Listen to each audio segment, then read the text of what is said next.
So what are the best ways and the opportunities to make money as a Christian content creator, or if you have a faith-based YouTube channel?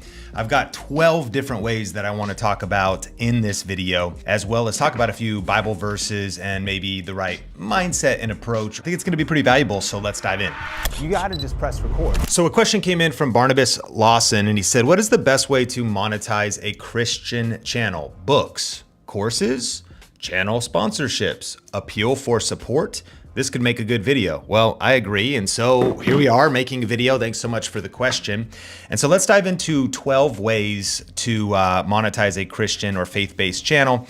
And number one is the YouTube Partner Program. If you're watching this and you are aspiring to earn money on YouTube, you probably realize that eventually you can get paid for views. It takes 1,000 subscribers, 4,000 hours of watch time, or 10 million shorts views. Within 12 months, you have to get 4,000 watch hours. And then you can apply for the YouTube Partner Program, start getting paid for your views. If the kind of content you're creating is getting tons of views, then this could be pretty lucrative. And that's maybe more broad appeal. Maybe there's certain Christian channels, right, that maybe they cover culture, they cover trending topics, they cover controversial topics, they get a lot of views. AdSense can pay you pretty well. Number two is going to be affiliate marketing. As with any channel, affiliate marketing's been big here on Think Media because we talk about tech. So I could be an affiliate for Amazon and talk about this microphone or this keyboard or, maybe this plant. I don't know. This is from IKEA. Do they have an affiliate program? You could be an affiliate for anything. You put links in the description down below. Now with a Christian channel, a lot of times people think, well, what am I going to talk about? But there's actually way more opportunities than you realize. There's websites like Daily Grace Co. You could sign up to be an affiliate there, and they have Bible pencils and pens and Bibles and journals. Back when we were doing Think International, target audience of Think International was church leaders. We would interview different pastors, leaders, church planners, missionaries, and it was all about leadership. So one of the affiliate programs I discovered was a program called Preaching Rocket and Giving Rocket, which was like coaching programs to help develop the incredibly tough skill of preaching well and communicating well. And I want to say it might have been a couple $100 program or a couple $1,000 coaching program, which for a professional, is a professional program. If you have built an audience that's aligned with that, then it becomes a win-win. And even if you only get a couple transactions, 10% on a $5,000 program is $500. Next is going to be books, ebooks, and audiobooks. This is a good one in the Christian world. Christians by nature, followers of Jesus, are readers. They're studiers. They're students. If I open this door, how about I open the door? This is a bookshelf right here, okay? This is a bookshelf. But up here, these are, what do we got here? By the way, we got books. And behind this stuff, we got Proverbs by Andrew Wommack's Proverbs commentary. We got Swindoll's Proverbs commentary. I was kind of geeking out on Proverbs commentaries. By the way, that's I buy more than one Proverbs commentary. And there's endless Christian authors you could interview on a podcast, and then they've got a book. You could talk about that as affiliate. But here's my point. One of the reasons to write a book is for the audiobook. I wrote a book called YouTube Secrets with my friend Benji. It's been fascinating to see the physical book sales. It's 135,000 or so copies sold total. Physical book, ebook, audiobook.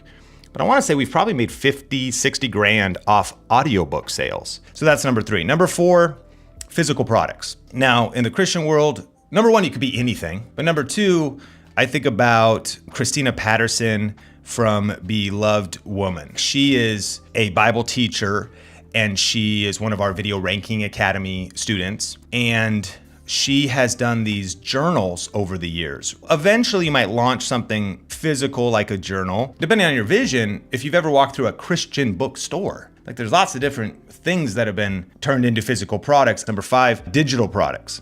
So this could be online courses. Ebooks would be included in this. It could be downloadables of some kind, but typically that's going to be maybe an online course. And so one of the things they say in online marketing is the riches are in the niches. If you start really specializing down, like maybe the Christian worldview for recovering from postpartum depression or something like that, maybe as opposed to just broad. And by the way, this is also kind of like a proven path. A lot of authors in the Christian world think about building out, here it is, right? There's the book, there's the workbook, AKA maybe the small group study guide. And then there's like the video curriculum that could potentially be distributed in churches. Number 6 is Patreon or websites like that. So this is gonna be exclusive content and perks to paid subscribers. So Patreon is off of YouTube. People sign up to be members, $5 a month, $10 a month. I think you could set the prices all over the place. You could do the same with what's called YouTube channel memberships, is kind of similar.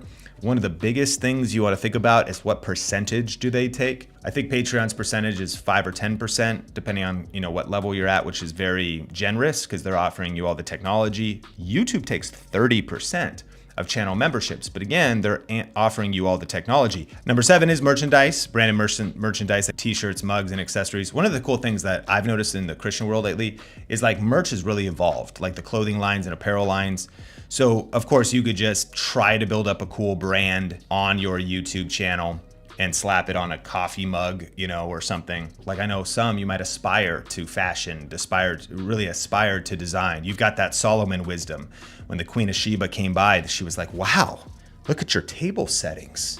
Look at how your servants are dressed. Wow, look at the order and everybody's happy. You must be truly wise. And so even Solomon in all of his splendor wasn't dressed like the birds. You know what it is? So you've got merchandise.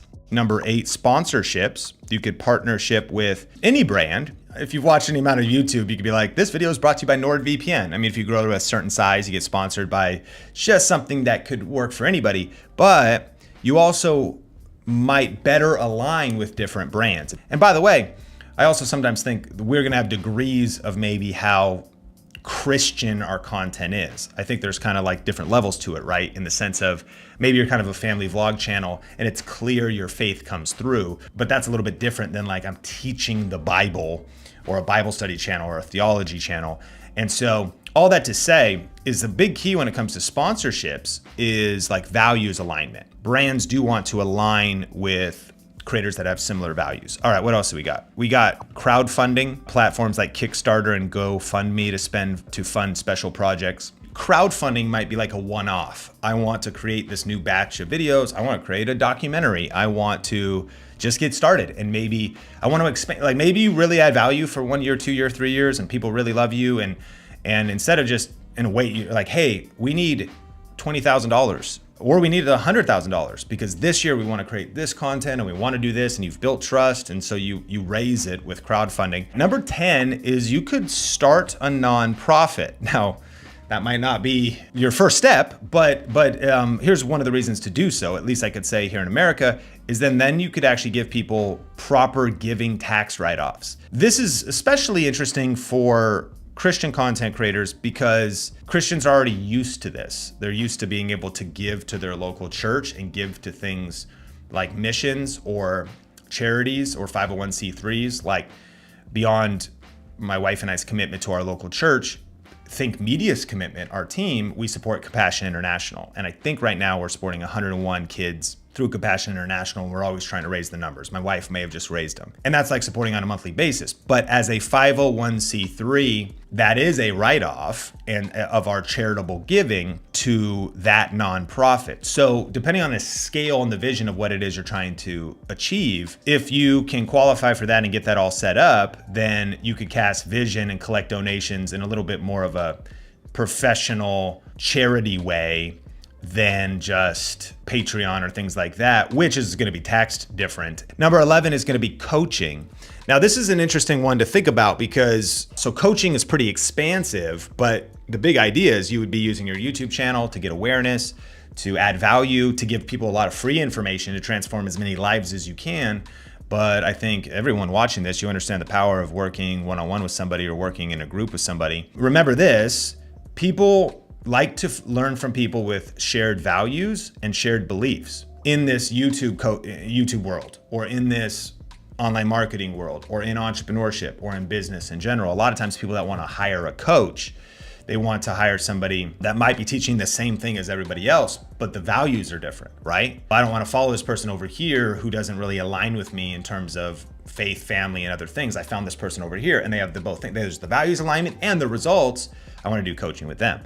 You know, that's one of the things we do at Think Media. We have thinkmediacoaching.com, which is just an application. We have a team now of certified coaches. We're helping people with not just really their YouTube channel, but the whole strategy, right? And thinking through your whole online business, thinking through your niche, thinking through the whole deal. I'll link to that in the description down below if you're ever interested in doing coaching one-on-one or in a group setting with us here at Think Media. Saying that, those are the 11 ways, but I promised you some tips and Bible verses kind of in part 2 of this video. So let me take a sip of my drink and let's dive in. So I want to thank Barnabas Lawson again for this question on the best ways to monetize a Christian channel, and maybe to share a few tips for maybe the mindset and approach to do so successfully. And I think some things that would apply to us specifically as Christians in terms of how we would approach this. And the first one, I got 5 tips, is to sell is to serve. I think that sometimes a lot of Christians haven't dealt with their money mindsets and they struggle with this area. They struggle with monetization because they struggle to promote things. They struggle to even sell their own things or productize their own things. They feel like the gospel has been freely received, so freely give.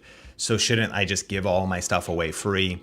And I want to encourage you that that mindset should probably be shifted a little bit. Yes, the gospel is a free gift. By grace, you have been saved. You did not earn it, right? By grace through faith. Proverbs 11:26 says, people will curse anyone who hoards grain, but a blessing will come to those who sell it. You see that principle that sales is right there in the Bible. You can see kind of maybe a throwback of that verse to Joseph in wisdom, storing up grain during the good times and then seeing a potential need that might come in the future, a famine, prophetically even. He sees that, what's coming, and he does something. He sets aside some resources. He sets up a business, and then people go, hey man, we're out of food because there's a famine going on, and then he sells it. And so to sell is to serve, because cursed is him who hoards it. Like, you have wisdom, you've got knowledge, you've got creativity for merch, you've got the ability to build a community, you've got a vision to, disciple people. Like, you need money for the mission. There's a great book by Daniel Rabbi Lapin called Business Secrets from the Bible. It's wild. You'd be surprised how much business is in the Bible. Number 2, focus on product excellence over marketing hype. One of the things that I think when it comes to selling or building a product or something that we can make a mistake on is we focus all on like hyping it up, getting the views, getting awareness to it, but then like we let people down on the product. Now, I know that would never be your heart, but there's sometimes an overemphasis, I feel like, in social media where it's like, let's get views, let's grow as big as possible, let's get as many emails as possible, let's just grow as big as possible. And we do really good at marketing, but not very good at fulfillment. And so I want to encourage you. Proverbs 11:1 says, a false balance is an abomination to the Lord, but a just weight is his delight. If you promise something in your marketing, but don't deliver it in the product, that's not honoring God. That is an abomination. But what you want is an accurate balance. You want really good marketing, by the way. Like, content is king, but marketing is queen, and she runs the household. You just want to be great at marketing and even better at the product you build, the result you give, the service you give. It's with joy that I pay my counselor, coach, you know what I mean? It's with joy. They deliver a good product. They've put in the work, they've done the research, they've gone to school. It's a fair trade. Number 3, keep your word. Let your yes be yes and your no be no. For whatever is more than these comes from the evil one. I think that in the Christian community, we need to say something and then back it up. I think this is like the best business verse in the New Testament. Business is about making a promise and then fulfilling on that promise. In a way, YouTube is about making a promise in your title and then fulfilling on it in the video. If you promote someone else's product, do your research and be transparent with the experience. For example, on Think Media, we, number 1, have made mistakes in all of these different areas. Like, I'm not on a pedestal preaching. These are lessons I've learned and the integrity we try to hold us to. We have 7 core values. The first one is the Bible is our blueprint. And so we like to think about, though, like, if we have the title in a video of the best cameras for YouTube this year, we want the answer to be absolutely aligned with our ethical belief. There might be differing opinions, but that we've actually done the research. if a brand comes to us and says, hey, can you say this is the best software? We might say, no, we can't say that. What we could say is it's one of the best, or we might position a little bit differently, but just very, very thoughtful about the meaning of our word and what we endorse and what we put our name on and stamp. It doesn't mean we're without mistakes, but this is something that we're always aligning towards, trying to solve for. Number 4, the result of doing everything we've just talked about is building a good brand. And Proverbs 22:1 says, a good name is more desirable than great riches. To be esteemed is better than silver or gold. What's interesting about a good name is that's really essentially what branding is. Names mean something. When you're unknown, you don't really have a brand yet. So you're in the process of building your brand. But if you hear the company Apple, it means something. Generally, Apple's been pretty faithful and seems to be a pretty strong brand until this thing. And the only reason I had to get this was because, true story, my son picked my iPhone, 1 terabyte, Pro Max 13, I think, out of our stroller and walked over to a storm drain and threw it down into the storm drain. That's a true story. Apple is a brand name, but overall, they've built a strong brand. It means something, and you might love them or hate them. And so a couple things here when it comes to monetizing, I think is long-term thinking, not making short-term decisions for quick money, but even delaying monetization or delaying gratification. What reputation do you want over the long haul when choosing your monetization path? Make smart decisions. Lastly, honesty and integrity, which I think kind of sums this up. This is number 5. Proverbs 11:3 says, the integrity of the upright guides them, but the unfaithful are destroyed by their duplicity. I wrote down integrity, being truthful and honest in all your dealings, reliability, like you're reliable. And this is something about, like, you want to make money on YouTube while honoring God. One way to be reliable is to be consistent. You want to let your yes be yes and no be no. If you say, I'm going to start a YouTube channel and I'm going to deliver this kind of value and I'm going to show up, as soon as you stop showing up, that's an integrity breach. You got to at least give it a fair shot. You got to at least, I think, that's being reliable. Can people depend on you to show up on your podcast? Can people depend on you to show up on YouTube? Let me know in the comments. If you've been here for a while, you're like, yeah, I think media is reliable. Like, they've been showing up for a while, like that actually is part of integrity. And I think that's something you want to make more money, increase your integrity. If you got value out of this conversation, you can always smash the like button and subscribe. And if you click or tap the screen, I've actually got a couple videos. There's one in particular that I think you're gonna like in terms of verses every Christian content creator needs to know. Subscribe if you're not subscribed, and I'll catch you in the next one.